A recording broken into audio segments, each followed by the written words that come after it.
My girlfriend's revenge turned me into a girl. I used to think I had everything figured out. Wake up, go to work, come home, play video games, repeat. It wasn't much, but it was comfortable, predictable. I never saw the problem with that. My girlfriend, Lily, did. "You're coasting," she'd say, arms crossed, frustration evident in her sharp tone. "You don't try. You don't put effort into anything, not even us." I would laugh it off, tell her she was being dramatic, that I was fine the way I was. And maybe that was the real problem. I was fine. Not great, not terrible, just fine. But deep down I knew she was right. There were moments, fleeting as they were, when I caught glimpses of something more. When Lily would get dressed up for a night out, spending hours perfecting her makeup and picking out the perfect outfit, I'd watch with a mix of admiration and something else. A strange pang of longing I couldn't quite place. When she'd tease me by smudging a little lipstick on my lips or painting one of my nails for fun, I'd feel a rush of excitement, one I always pushed aside. I never admitted it to anyone, not even to myself. Guys weren't supposed to think about things like that. Instead, I threw myself into routine, burying those feelings under layers of indifference. It was easier that way. But easy wasn't good enough for Lily. Our relationship had been on the rocks for months. She wanted more passion, more effort, more proof that I cared. And me, I wanted things to stay the same, simple and unchallenging. Then I made the biggest mistake of all. I forgot our anniversary. Not just forgot to buy her a gift, I didn't remember the date at all. When she confronted me, her voice shaking with hurt, I had nothing to say. No excuse, no apology that could make up for how much I had let her down. That night, she walked out. I expected her to cool off, maybe text me the next day. But a week passed, and I heard nothing. Then, out of the blue, she messaged me. "I want to talk. Come over." Relieved, I rushed to her place, convinced that I could fix everything with the right words, that I could make things right. I had no idea that walking through her door would change my life forever. When I arrived at Lily's apartment, I expected anger, maybe tears. Instead, she greeted me with a smirk, arms folded as she leaned against the doorframe. "Took you long enough," she said, stepping aside to let me in. Her tone was unreadable. Was she still mad? Had she forgiven me? I couldn't tell. "I'm sorry, Lily. I screwed up," I said, heart pounding. "I know I've been distant. I want to make it up to you." She arched an eyebrow. "Oh, you will. But not with words." A strange chill ran through me. "What do you mean?" She sauntered to her bedroom, pulling open her closet. When she turned back, she was holding something silky, lacy, undeniably feminine. A dress. I laughed uneasily. "What's that for?" She smiled sweetly, but there was a sharp edge to it. "For you." My stomach dropped. "What?" "You said you wanted to make it up to me." She stepped closer, her eyes locking onto mine. "Well, I've decided. You're going to spend the evening as my perfect little girlfriend." I blinked, thinking I must have misheard her. "You're joking." "Am I?" She held the dress out to me, her expression challenging. "You always brush off my feelings. You don't take things seriously. Now, you're going to put in some effort." I hesitated, my pulse hammering. This was insane. But Lily knew me too well. She ran a finger along my jaw, her voice turning teasing. "Come on, babe. You've always been a little too pretty for your own good. Let's see if you can actually pull it off." My mouth went dry. There was something about the way she looked at me, knowing, expectant. Like she saw through me. Like she knew something about me that I hadn't even admitted to myself. I should have said no. Should have walked away. But instead, I reached for the dress. And that's when everything changed. The fabric of the dress felt impossibly smooth between my fingers, almost weightless. My pulse pounded in my ears as I stared at it, unsure whether to laugh or run. "This is ridiculous," I muttered, shaking my head. "I can't." Lily leaned against the door, arms crossed. "Can't or won't." I swallowed hard. "Why are you doing this?" She tilted her head, her expression softer now, but still unreadable. "Because I want to see if you're capable of real change, of doing something out of your comfort zone for me. You've coasted through life, through our relationship. Maybe this will wake you up." Her words stung because they were true. I exhaled sharply. "And if I do this?" Her lips curled into a knowing smile. Then maybe we have a chance. I wanted that, more than I wanted to admit. Reluctantly, I took the dress and stepped into her bathroom, shutting the door behind me. My hands were trembling as I undressed, my mind screaming that this was stupid, humiliating. But as I pulled the dress over my head and let it settle over my body, something shifted. The fabric hugged me in ways my usual clothes never did. It was snug at the waist, flaring out slightly at the hips. I looked into the mirror and barely recognized myself. A strange mix of emotions churned in my gut, embarrassment, uncertainty, and something else. Something I couldn't quite name. "You okay in there?" Lily's voice was light, teasing. I hesitated before cracking the door open. She took one look at me and grinned. Wow! He'd flooded my cheeks. "Don't." She walked over, circling me like a sculptor examining their work. "It fits you better than I thought," she mused, adjusting the fabric over my shoulders. "But we're not done yet." I frowned. "What do you mean?" She held up a makeup brush, her grin widening. "Sit down, babe. We're going all the way." Panic flared in my chest. "Lily!" She pushed me onto the stool in front of her vanity. "Relax. Let me work my magic." I wanted to protest, but the look in her eyes silenced me. As she dusted powder over my skin, I sat rigid, my hands gripping my knees. But her touch was gentle, precise, like an artist painting a masterpiece. With each stroke of the brush, my reflection changed. My jawline softened, my cheekbones became more defined. When she added eyeliner and mascara, my same eyes, looked different. Bigger, brighter. When she was done, she stepped back, letting me take it all in. I stared at the mirror, my throat tight. I should have laughed. I should have been horrified. But instead, I felt mesmerized. "Holy shit," I whispered. Lily smirked. "Not bad, huh?" I reached up, tracing the curve of my lips, the unfamiliar softness of my face. "This is insane," I murmured, but I didn't pull away. Lily crouched beside me, her expression unreadable. "How do you feel?" I opened my mouth, but no words came. Because I didn't know. I should have felt humiliated, exposed. But instead, I felt like I was seeing something buried inside me, something I'd never dared to acknowledge. Lily touched my hand. "I know you, babe. You act like you don't care about anything, but I see the way you look when I dress up. The way you react when I put lipstick on you for fun." She squeezed my fingers. "Tell me the truth. Do you like it?" I swallowed hard. My entire body was tense, my mind at war with itself. Every instinct screamed at me to deny it, to push this all away. But I couldn't, because, for the first time in my life, I wasn't just fine. I felt something, and that terrified me. The high from my transformation didn't last long. The next morning, reality hit me like a freight train.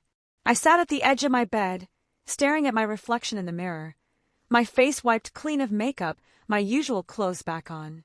But something felt off.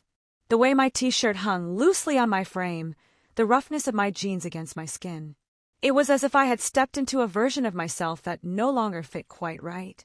I shook my head. It was just one night. It didn't mean anything. But I couldn't shake the lingering feeling that maybe, just maybe it had. "Hey man, what's up with you lately?" Jake, my best friend, shoved my shoulder as we walked to the coffee shop. I forced a laugh, trying to act normal. "Nothing. Just tired." "Tired?" He raised an eyebrow. "Dude, you've been weird all week. Skipping gym, avoiding everyone. What's going on?" I hesitated. If I told him the truth, he'd never let me live it down. "Hey, Jake, my girlfriend dressed me up like a girl, and I kinda liked it." "Yeah, that wasn't happening." "Nothing, man," I said quickly. "Just relationship stuff." Jake groaned. "Lily giving you hell again?" I forced a chuckle. "Something like that." I thought I was in the clear, until I made a critical mistake. As I reached for my coffee, my sleeve slid up just enough to reveal a faint shimmer of nail polish. I had tried to scrub it off, but a small streak of pink still clung to my cuticle. Jake noticed instantly. "Dude, what the hell is that?" My stomach dropped. I yanked my hand back, stuffing it into my pocket. "Nothing." Jake narrowed his eyes. "Is that nail polish?" I laughed, but it came out forced. "It's Lily's. She was messing around, okay?" Jake's expression shifted from confusion to something else, something sharper. She made you wear it? He smirked. Damn, man. Didn't know you were into that kind of thing. My jaw tightened. It's not like that. But it didn't matter. For the rest of the day, he kept throwing little jabs. Hey, princess. Need help carrying that? You sure Lily's not picking out your outfits, too? Each comment was a slap, a reminder of how quickly things could spiral out of control. If just a tiny bit of nail polish could trigger this reaction, what would happen if anyone found out about the dress? The makeup? The way I had felt. That night, I sat in my room, staring at my phone. Lily had texted me twice. Want to come over? And I have something new for you to try, winking face. I wanted to say yes. I wanted to feel that thrill again, the rush of transformation, of looking in the mirror and seeing something unexpected, exciting. But Jake's words echoed in my mind. Didn't know you were into that kind of thing. Shame clawed at my chest. What if this was just some twisted game? What if I was just fooling myself? My hands clenched into fists. This wasn't me. It couldn't be. And yet, I didn't delete Lily's message. I stared at it for a long time, my heart waging war against my mind. I had a choice to make. The moment I stepped out of Lily's bedroom, I knew there was no turning back. The warm glow of the vanity lights reflected off my freshly styled hair, soft waves framing my face, strands cascading over my shoulders like I had worn it this way my whole life. My lips, painted in a subtle rose shade, parted slightly as I took in my reflection one last time. I wasn't just wearing makeup and a dress. I wasn't just playing a role. I was me. Lily stood behind me, hands on her hips, grinning with satisfaction. You're breathtaking. A flutter of excitement and fear twisted inside me. You really think so? She rolled her eyes, stepping forward to adjust the delicate silver necklace resting against my collarbone. Sweetheart, if I didn't already have a boyfriend, I'd be hitting on you right now. A laugh bubbled up in my chest. A real, genuine laugh. It felt good. I smoothed my hands over the silky fabric of my dress, the sensation sending a shiver down my spine. Just days ago, the idea of stepping outside like this would have sent me into a panic. But now, standing here, I felt powerful. Free. Lily took my hand, squeezing it gently. Ready. My heart pounded. But this time, it wasn't from fear. It was anticipation. We walked into the lounge where a few of Lily's friends were waiting. The second I stepped through the doorway, conversation stopped. All eyes were on me. My breath hitched. I braced myself for laughter, for ridicule, for the smirks I had come to expect from people like Jake. But then, wow! A girl I barely knew, Emily, clutched her chest dramatically. You look stunning. Another girl, Bree, grinned. Okay, who gave her permission to be prettier than us? The tension in my shoulders melted. I wasn't being mocked. I was being seen. Lily looped an arm around my waist, beaming. Told you they'd love you. And for the first time in my life, I believed it. As the night went on, something incredible happened. The self-consciousness faded. The nerves disappeared.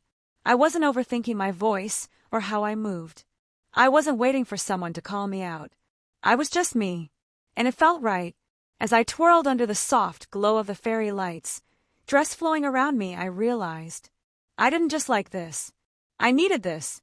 I never imagined the scariest moment of my life would be something as simple as stepping outside. Yet here I was, standing at the threshold of my apartment, staring at the world beyond with my heart hammering in my chest. The air was crisp, the sky fading into dusk, and the city hummed with life.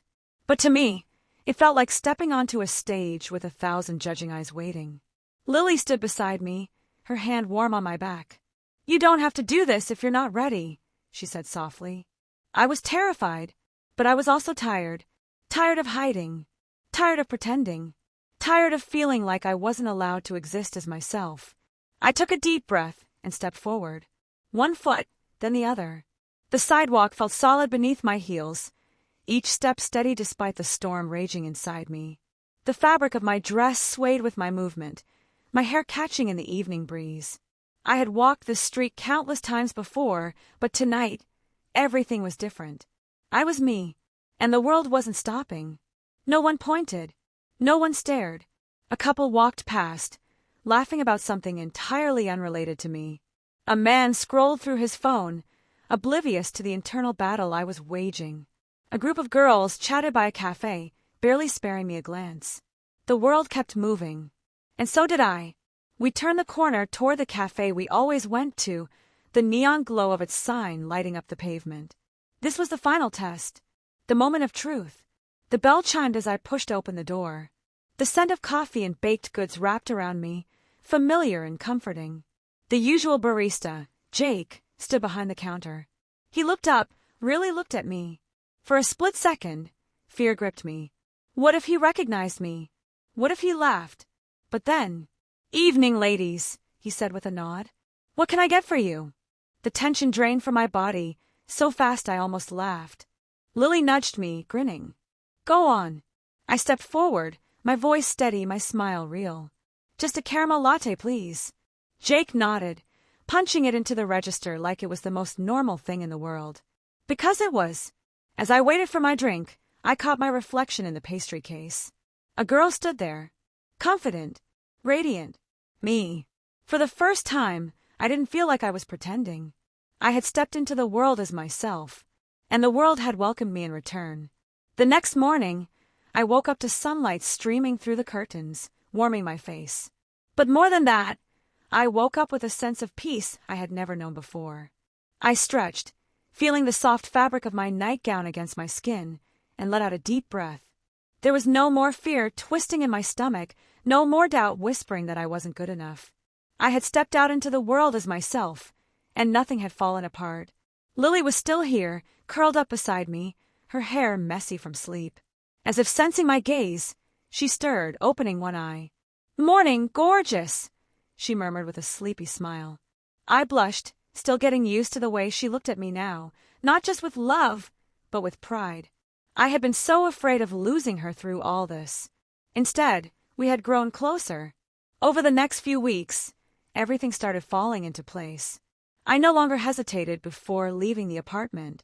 Walking through the city as myself became second nature, the nervousness replaced by quiet confidence. People treated me the same as they always had, because I was the same person. I was just living honestly now. At work, it took a few days for my colleagues to adjust, but they did. Some were surprised, others indifferent, and a few even supportive. The world didn't stop spinning. One evening, as Lily and I sat in our favorite cafe, sipping coffee, she reached across the table and squeezed my hand. "You know," she said, "when I started this whole revenge thing, I just wanted to teach you a lesson." I smirked. "And now?" She grinned. "Now I think I helped you find yourself." I squeezed her hand back, my heart full. She was right. For the first time in my life, I wasn't pretending. I wasn't hiding. I was me. And that was enough. Life has a way of pushing us toward who we're meant to be, even when we resist. Sometimes, what starts as a challenge, or even a punishment, becomes the very thing that sets us free. I spent years afraid of my own reflection, of what people would think, of losing the ones I loved. But the truth is, I was never really living until I embraced who I was. Self-discovery isn't always easy. It's messy, terrifying, and full of doubt. But on the other side of fear is freedom. I learned that the people who truly love you will stand by your side, and those who don't, they were never meant to stay. If there's one thing I hope others take from my story, it's this. You don't have to wait for permission to be yourself. You are enough, just as you are.